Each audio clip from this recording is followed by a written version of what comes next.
Alright, how's it going, everyone? Thanks for joining me on a new episode of the Music Reviewer Podcast. With the new album review today, this is going to be episode 64, with the name of the album being Call Me If I Get Lost by Tyler, the Creator. Like I said, this is episode 64, so yeah, this is going to be a cool one to cover. First time I'm covering a Tyler, the Creator project. This is a rapper that I've always known of. I've always kind of been somewhat kind of lukewarm, but also still interested on their overall discography. And up until recently, Tyler, the Creator has grown in, I guess, a little bit of like prevalence or relevance. I don't know if that's either of those are the correct word, but basically their music is becoming a bit more critically acclaimed than before.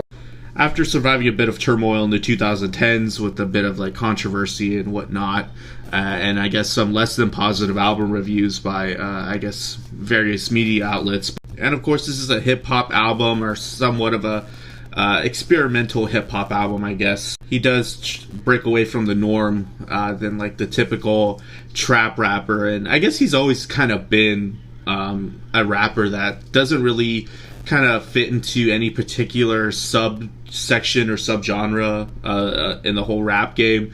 Especially when he first came out with Odd Future, they were doing stuff that was a bit unique and different. And so yeah, happy to be giving my thoughts. If you want to stick around for the album review, go ahead. But before we get started, I just want to let everyone know a new album review went up. That album review went up last week for the latest Wolf Alice album, Blue Weekend. I had quite a bit to say on it. I did trim it down to just around 25 minutes. But yeah, overall I thought it was a positive experience listening to it. Some interesting moments, some expectations I guess weren't met. And I guess I got an overall sense of the band a bit more than I had before. So if anything, I came out with understanding a bit more about Wolf Alice and whatnot. But good album. If you have some time, listen to that review and also the album. And also, of course, last week's episode of Best and Worst Track of the Week, our weekly segment on this podcast, dropped. And it was actually Tyler, the Creator versus Walker Hayes. Tyler got the best track with Lumberjack, and this will be covered on this album review. And that Walker Hayes track was trash. Bad example of what country is currently right now, or what people are doing to country. But some artists, other artists we covered, LV Shane, a newer country artist, Tate McRae and Khalid did a thing. Luke Bryan, kind of like a B-side cut on there. Justin Moore, Walker Hayes, like I said earlier, and DaBaby with like a, one of his offshoot singles that I don't know if it's going to be on his album or not, but cool, interesting weekend of Best and Worst Track of the Week. Definitely one of those weeks where it wasn't all that hard to pick what was worst track of the week.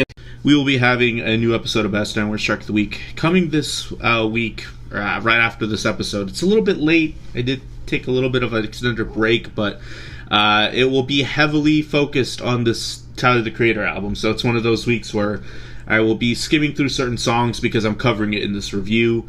But of course, there's some stuff to look forward to other than Tyler, the Creator, like the Doja Cat album has quite a few things on there. But anyways, let's go ahead and get started with this review. So yeah, like I said earlier, Call Me If I Get Lost is the name of this album. It's by the rapper Tyler, the Creator. He's an American rapper, singer, songwriter, record producer, actor, visual artist, designer, and comedian. I didn't come up with all those off the top of my head. I did look on Wikipedia, but Tyler, the Creator rose to prominence in the early 2010s with his now defunct group Odd Future, which comprised of, I think, some other prominent rappers. With in regards to the group, probably the other biggest artists coming from there was Earl Sweatshirt.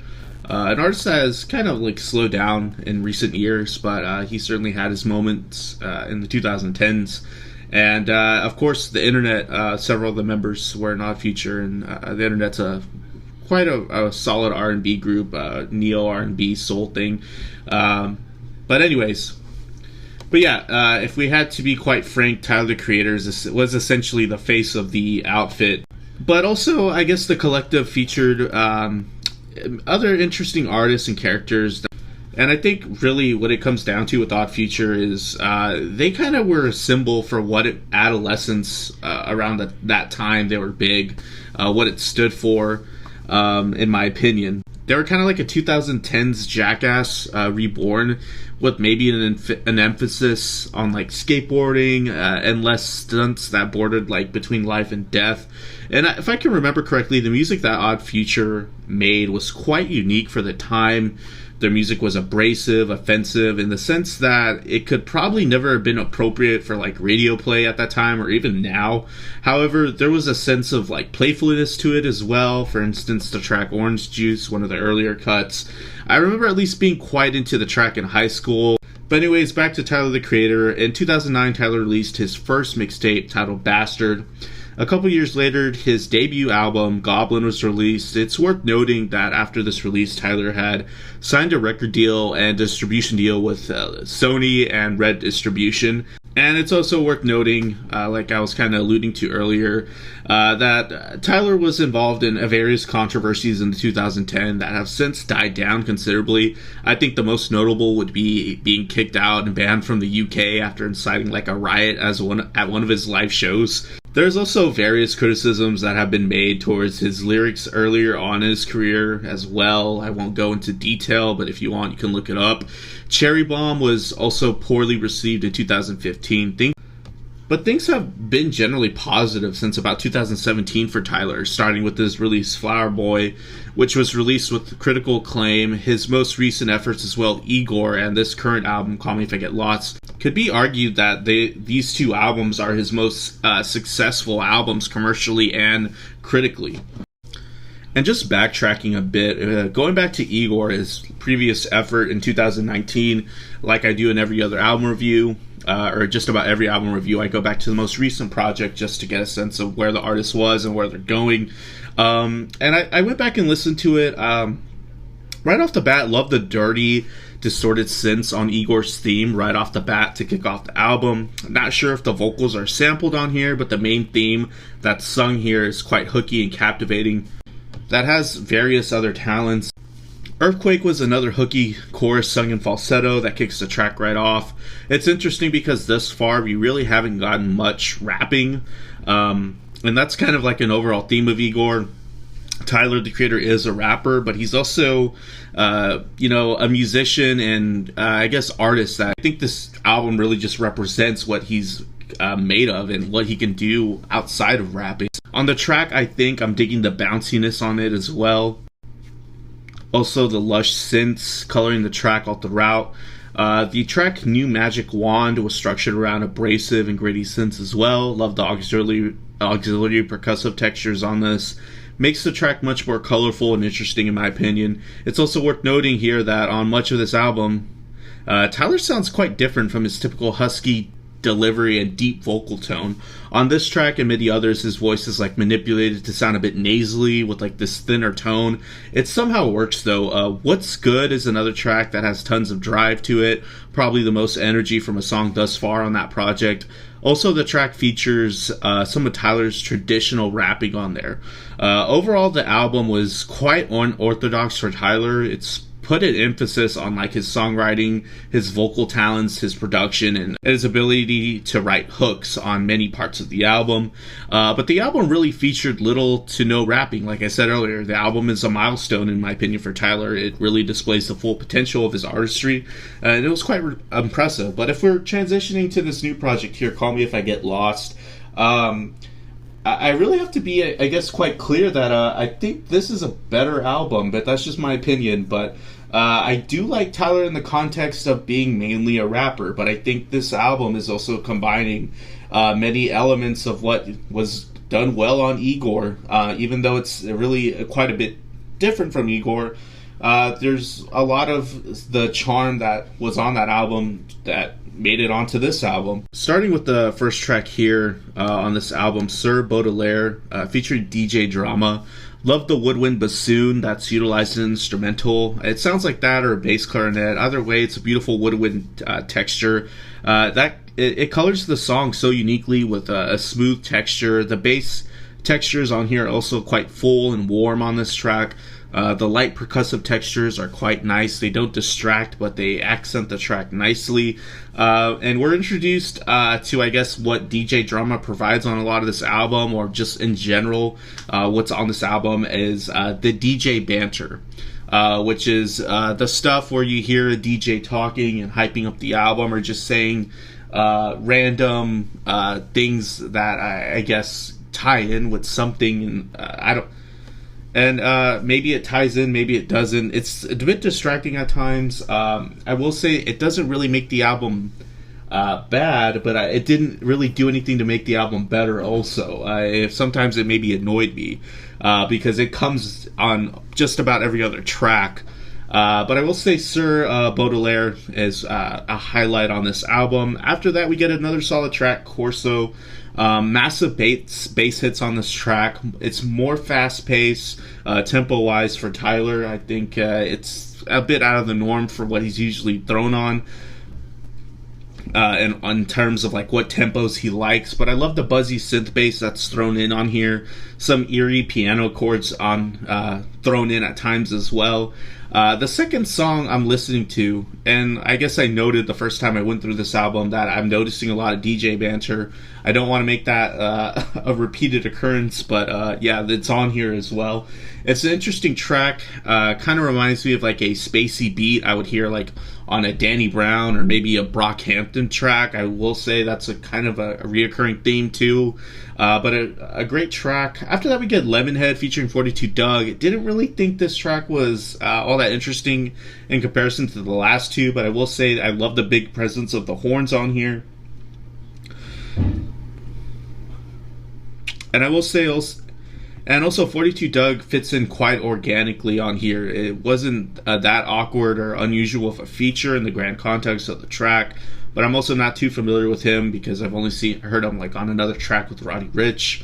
After that, we get What's Your Name featuring NBA, or Young Boy Never Broke Again, and Ty Dolla $ign. I honestly didn't really think too much of this either. It's more of like this R&B centric track that has a definite 90s flavor to it, with some high-pitched synths embellishing the track all throughout and a mid-tempo flair. But I guess the biggest takeaway is that Young Boy Never Broke Again doesn't sound as bad as you think he would fit on this sort of thing, because this definitely isn't his usual thing. And then we get, after that, Lumberjack, which was, I think, the lead single on this thing. I covered it in a previous episode of the podcast on Best and Worst Track of the Week. But I will say I think this track makes a lot of sense now that I heard the album. It's definitely one of the shorter cuts, but when its runtime comes about, you're left, I guess, satisfied.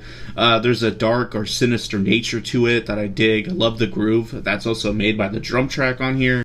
But I did note when the first time I also heard it was that there's a bunch of these sampled voice snippets, but now it makes a lot more sense that it was that DJ banter because it's on here again.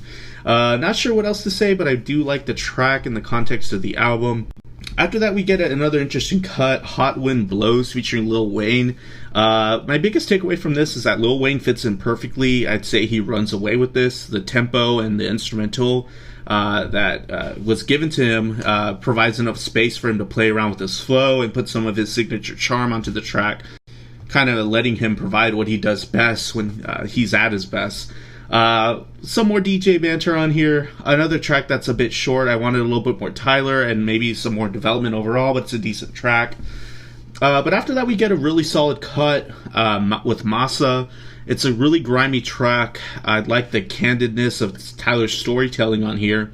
There's a minimal and skeletal nature to the beat that works quite well.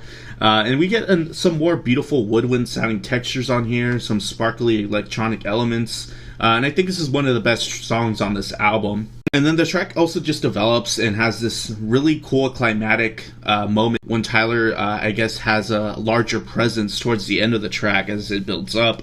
Love the development of the bass line here as well, as that's happening with some interesting fills being thrown on to color the track. But after that, I guess the album does slow down a little bit. Run It Up featuring Tizo Touchdown. All I really took for that is that it sounds a lot like J. Cole, and this feature by Tizo Touchdown sounds like it's J. Cole on here. And then even like some parallels, like Tyler just has this interesting dialogue of him flexing at the beginning about being a badass, which J. Cole did literally on his last album on one of the tracks. I'll just say that about the track. It wasn't bad, but also wasn't my favorite. After that, we get Manifesto with Domogenesis. Pretty spacey and psyche beat on here with a lot of electronic elements structuring it. Something that would maybe hear like on a Danny Brown or Brockhampton track again. I love the punchiness of the drum track on this instrumental. It sounds like it's performed live, but I don't know. Maybe it's sampled. And Domo sounds nice over this beat. He has an angsty presence with an agile flow. It's not bad. And after that, we get the track Sweet, I Thought You Wanted to Dance, featuring Brett Faiyaz and Fana Huiz or Hughes. I don't know how the pronunciation should go. This track is a bit of a head scratcher. Now, I think what Tyler might have been trying to do, I'm not 100% sure, obviously, but I did notice in Igor there was a track somewhere in the middle of the album, which was quite lengthy in terms of runtime. And this track is that track reincarnated, I guess. But yeah, this is a really huge, I guess, attempt at making a track that goes through several different phases and changes and genre shifts. But I really did think it was good as I was first hearing it. I love the bouncy and fuzzy synth bass on here as it starts out. The smooth vocals by Brent are catchy as well. I love and I dig the old school R&B flair on here. But, you know, past a certain point, I'd say maybe about 4 or 5 minutes, you can really sense that this is a long track. It can grow a bit stale, honestly, especially after multiple listens. And then there's a bit of like this weird curveball thrown with like a reggae transition that sounds almost like a UB40 track. I love the female vocal feature on here, though. She sounds like a familiar performance of like what artists were sounding in the 2000s with 2000s R&B. But I will say the Tyler or Brent vocals that are going on as well, that can be a bit shaky. I'm not sure if I'm agreeing with that being thrown on, especially considering the track's runtime. And then also production-wise, there's some percussive snaps towards the end that sound a bit abrasive. It's an interesting track. I love the front half, and after a few more listens, I think this track was just a bit tiresome to get through. I'm not sure if I was loving it as much, but the track had its moments. After that, we get a transition sort of cute little thing called Mama Talk, where we get audio snippets of what I'm assuming is Tyler's mom, or Tyler pretending to be his mom. But after that, we get Rise featuring Daisy World.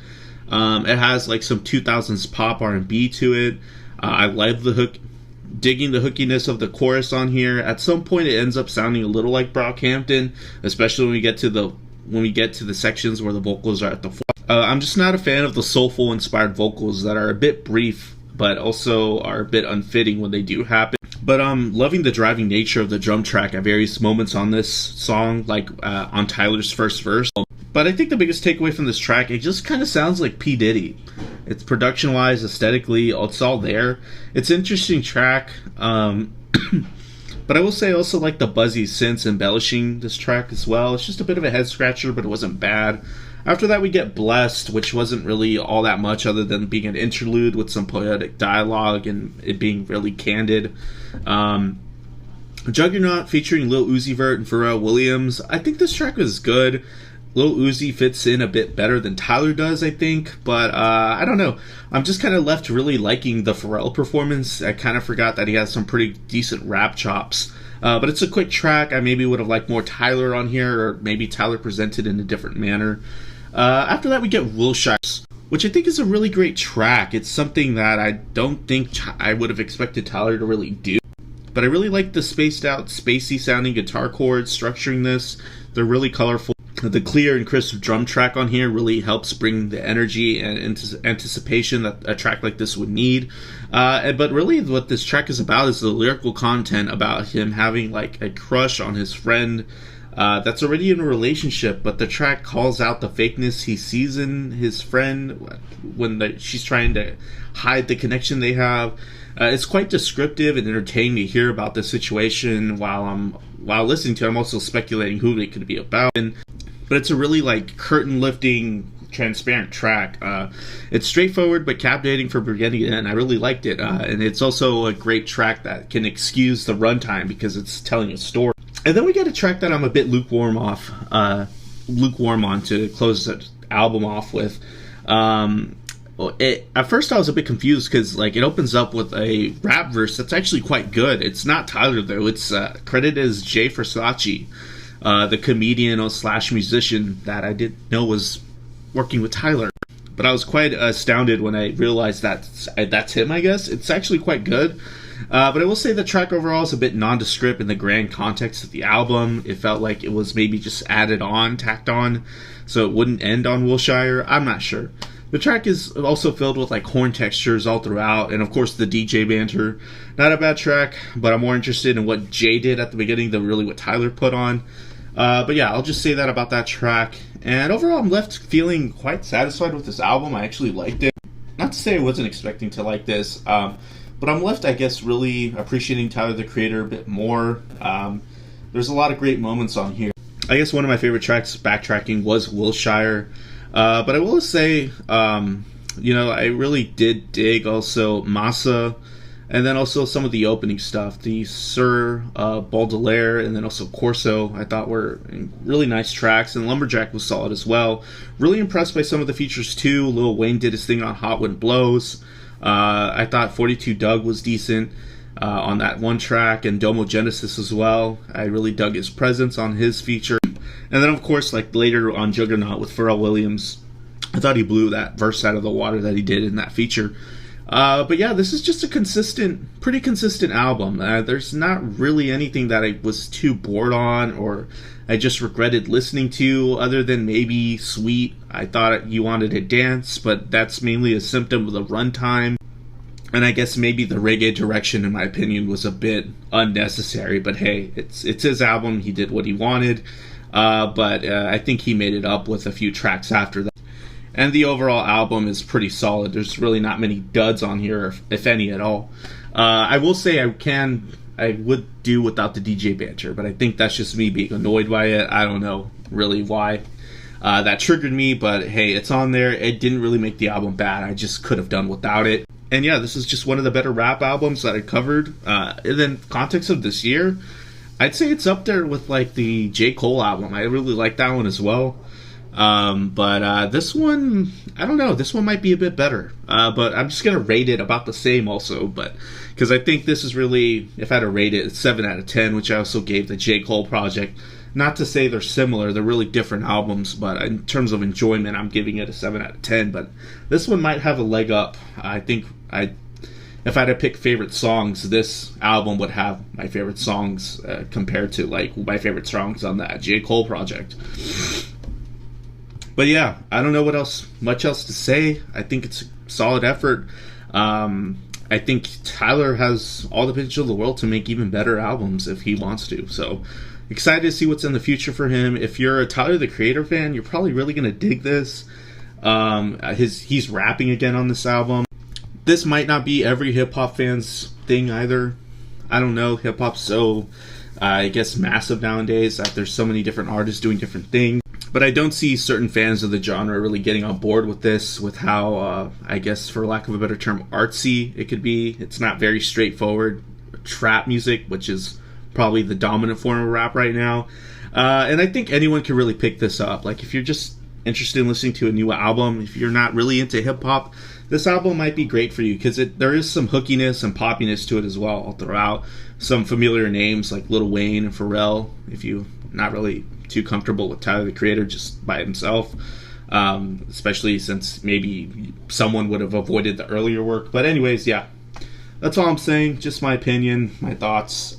Great album by Tyler. If you stuck with me to the end of the review, thank you. My name's Josh. I'll be reviewing more music soon. Check out Best Orange Track of the Week. Subscribe, like, and subscribe on YouTube if you're on there. Subscribe on your preferred listening service. But anyways, I'll see you later.